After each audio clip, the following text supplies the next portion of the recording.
हम लोग वेक्टर क्या थर्ड लेक्चर के बारे में पढ़ेंगे कि वेक्टर का थर्ड लेक्चर क्या है। ठीक है, तो इससे पहले हम लोगों ने कंपोनेंट ऑफ वेक्टर के बारे में सीखा था। आज हम लोग पढ़ेंगे जिसे यहाँ पर दिया गया है range of magnitude of addition of two vector. ठीक है, उसके रेंज के बारे में पढ़ेंगे, वेक्टर के एडिशन सब्ट्रैक्शंस। ठीक है, तो पहले स्टार्ट करते हैं range of magnitude of addition of two vector. ठीक है, जिसे वेक्टर ए का माड माइनस वेक्टर बी का mod overall mod less than or equal to vector A plus vector B का mod less than or equal to vector A plus vector B. ठीक है, जो यहाँ पर इक्वलिटी होल्ड करेगा तो वहाँ पर थीटा की वैल्यू कितनी होगी 180 डिग्री। इक्वलिटी कब होल्ड करेगा जब यहाँ पर थीटा की वैल्यू कितनी हो जाएगी 0 डिग्री। ठीक है, इक्वलिटी इन दोनों कंडीशन में होल्ड करेगी, अदरवाइज जो लेस देन है ऊपर वाला होल्ड करेगा। ठीक है, इसको आप यहाँ पर थीटा की वैल्यू भी चेक कर इसको फाइंड आउट कर सकते हैं। तो सेकेंड वाला हम लोग देखते हैं subtraction of two vector. Subtraction of two vector, जब हम दो वेक्टर का डिफरेंट फाइंड आउट करते हैं या सब्ट्रैक्ट करते हैं तो हम इसको लिखते हैं vector A plus minus vector B का mod over is equal to vector A minus vector B का माड। इसको हम इस तरीके से भी ले सकते हैं, वेक्टर ए माइनस बी को प्लस लगाकर, देखिए overall A vector A minus B है। ठीक है, तो जब इसका हम लिखेंगे रिजल्टेंट तो अंडर रूट में क्या हो जाएगा, ए स्क्वायर वेक्टर ए का मैग्नीट्यूड ए है तो वेक्टर बी का मैग्नीट्यूड कितना है बी है, तो ए स्क्वायर प्लस बी स्क्वायर तो क्या हो जाएगा minus 2ab cos theta, 2ab cos theta. जो ये थीटा एंगल है वेक्टर ए और माइनस वेक्टर बी के बीच का एंगल है। जैसे हम इसको देख सकते हैं,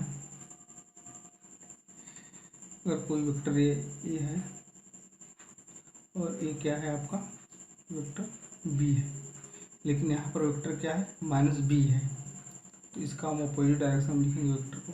ठीक है, तो आपको क्या हो जाएगा वेक्टर माइनस बी वेक्टर। ठीक है, जो एंगल होता है दोनों वेक्टरों के बीच का होता है।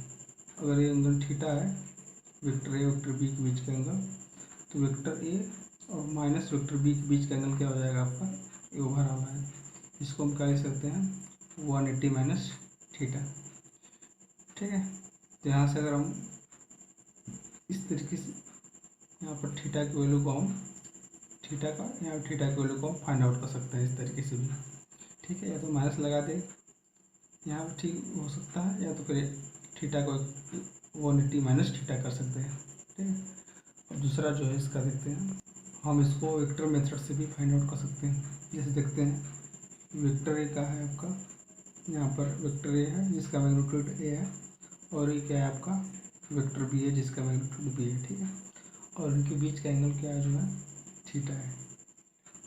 अगर इस तरीके से हम लिखें तो ये भी क्या हो जाएगा आपका पैरेलल वेक्टर भी हो जाएगा, और ये क्या हो जाएगा आपका वेक्टर रिजल्टेंट वेक्टर आर, इसको हम नाम दे सकते हैं। लेकिन जो रिजल्टेंट वेक्टर होगा आपका ये कितना हो जाएगा vector A plus vector B होगा ये। उसके बाद इसको अगर थोड़ा सा इंक्रीज करें यहाँ से, या फिर इसको यहाँ से हम परपेंडिकुलर यहाँ पर अगर डाल देते हैं, और ये क्या हो जाएगा आपका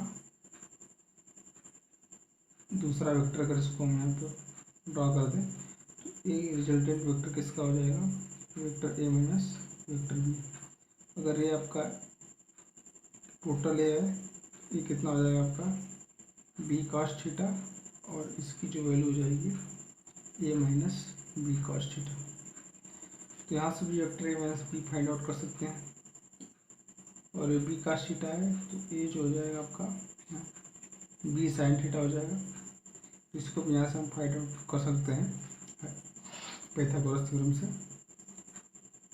इसका vector A minus vector B का mod equal to under root में हो जाएगा आपका B square sine square theta plus इसका square A square plus B square cos square theta cos square theta minus में आपका 2ab कॉस थीटा हो जाएगा। वेक्टर मैट्रिक्स से भी हम इसको ए माइनस बी को फाइंड आउट कर सकते हैं। ठीक है, उसके बाद हम देखते हैं दो वेक्टर का डिफरेंस, दो वेक्टर का रेंज, उसका डिफरेंस का जो रेंज होगा उसको देखते हैं क्या होगा। हमने पहले वाले मेडिसिन पढ़ा था, एक है आपका सब्ट्रैक्शन है, तो इसका सब्ट्रैक्शन का रेंज होगा वेक्टर ए का मॉड माइनस वेक्टर बी का mod overall mod less than or equal to vector A minus vector B का mod less than or equal to vector A plus vector A का mod plus vector B का mod. यहाँ पर equality का hold कर दी, theta की value कितनी है 180 डिग्री, तो इक्वलिटी होल्ड करेगी। उसके बाद यहाँ पर अगर थीटा की वैल्यू 0 डिग्री होती है तब यहाँ पर इक्वलिटी क्या करेगी, होल्ड करेगी। इसके बाद हम लोग एक क्वेश्चन ट्राई करते हैं।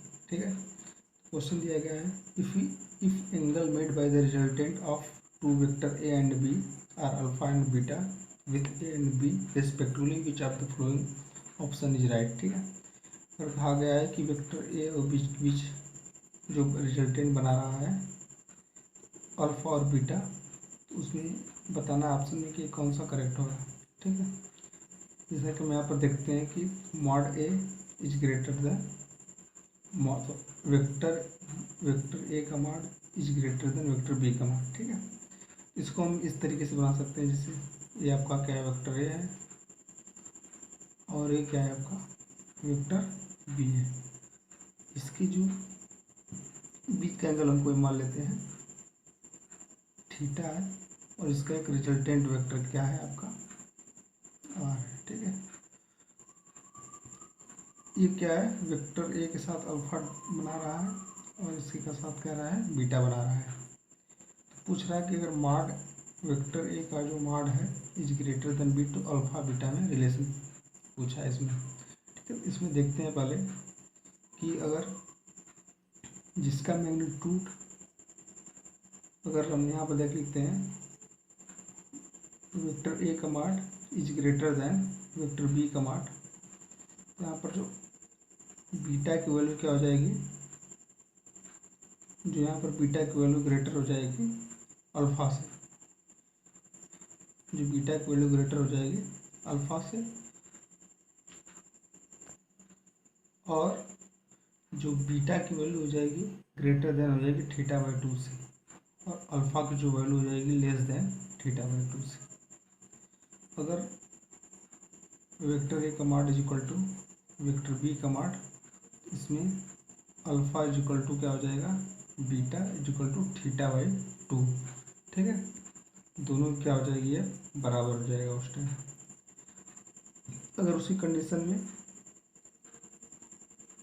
अगर वेक्टर ए का mod is less than vector B का मॉड, ठीक है, तो इसका यहाँ पर ठीक अपोजिट हो जाएगा, alpha is greater then beta हो जाएगा, और जो अल्फा की वैल्यू क्या हो जाएगी थीटा से बड़ी हो जाएगी, और बीटा की जो वैल्यू हो जाएगी थीटा बाई 2 से, थीटा बाई 2 से बड़ी हो जाएगी और थीटा बाई 2 से यहाँ पर छोटी हो जाएगी। इस तरीके से इसका जो ऑप्शन क्या हो जाएगा ये करेक्ट हो जाएगा। इसी तरीके से एक और एग्जांपल हम देखते हैं आगे। सेकेंड क्वेश्चन देखते हैं क्या होगा। A vector of magnitude L is rotate angle theta by about itself, find the magnitude change in the vector. ठीक है, अगर कोई वेक्टर, अगर किसी वेक्टर का जो मैग्नीट्यूड एल है, अगर उसको हम थीटा एंगल रोटेट कर देते हैं, ठीक है, थीटा एंगल रोटेट कर देते हैं, तो उसके मैग्नीट्यूड में चेंज कितना है उसको फाइंड करते हैं। तो हम जानते हैं कि किसी में अगर चेंज निकालना है तो हमें क्या है फाइंड आउट करना पड़ेगा फाइनल माइनस इनिशियल। ठीक है, तो अगर कोई वेक्टर ए है जिसका मैग्नीट्यूड क्या है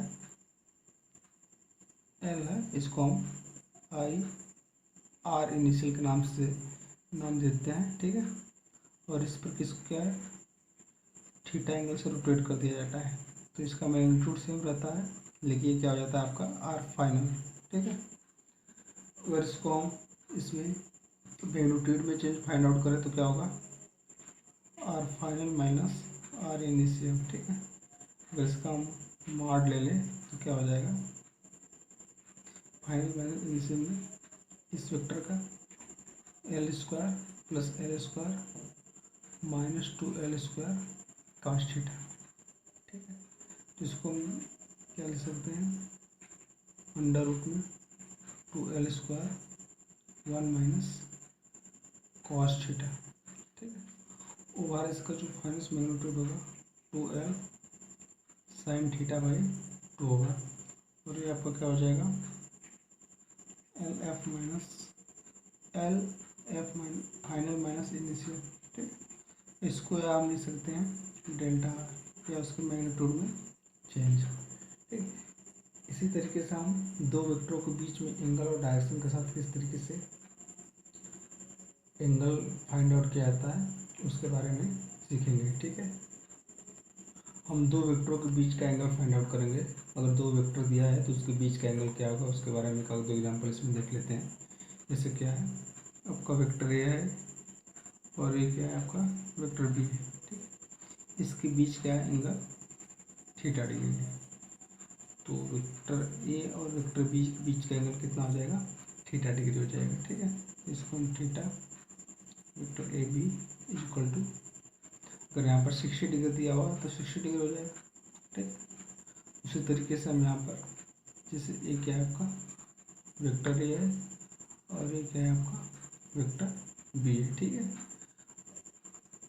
और इसका जो ये एंगल दिया हुआ है आपका कितना दिया हुआ है, 60 डिग्री। तो पूछा है वेक्टर ए और वेक्टर बी के बीच का एंगल कितना होगा, तो वेक्टर ए है और वेक्टर बी है, तो ए वाला आपका क्या होगा, दोनों के बीच का एंगल हो जाएगा।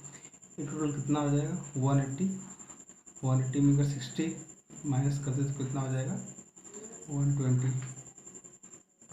इसी तरीके से अगर ये वेक्टर क्या है आपका ए है और ये क्या है आपका वेक्टर बी है। ठीक है, वेक्टर ए और वेक्टर बी दिया हुआ है आपका, जो इसके बीच का एंगल क्या है आपका 60 डिग्री दिया हुआ है। आपसे पूछ रहा है कि वेक्टर ए और वेक्टर बी के बीच का एंगल क्या हो जाएगा, तो यहाँ पर आपका जो वेक्टर ए और बी के बीच का एंगल क्या होगा, आपका ये होगा।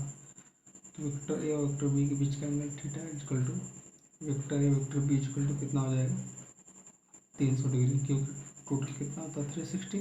अगर इसमें 60 घटा माइनस कर देते हैं तो कितना हो जाएगा 300 डिग्री। ठीक है, इसी तरीके से हम वेक्टर के बीच का एंगल फाइंड आउट करते हैं।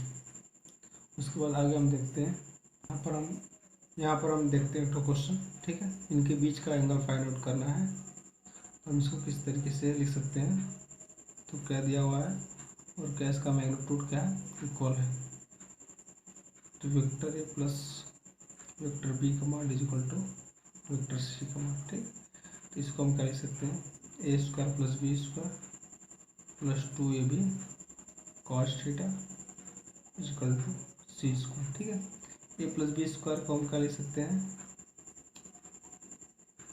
ए प्लस बी स्क्वायर को हम लिख सकते हैं 2c स्क्वायर प्लस ये सभी जो मैग्नीट्यूड इसकी वैल्यू क्या है इक्वल है। ठीक है, यहाँ से क्या लिख सकते हैं 2c square cos theta is equal to C square. 2c square हम कॉमन लेते हैं तो 1 प्लस क्या हो जाएगा cos theta is equal to C square हो जाएगा।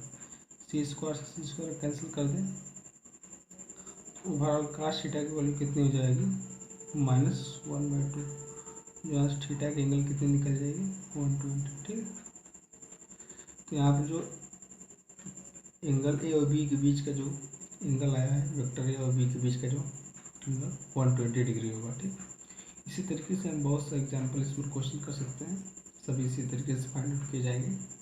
ठीक है, आगे का जो हम देखेंगे नेक्स्ट अगला जो लेक्चर आएगा उसमें करेंगे। Thank you.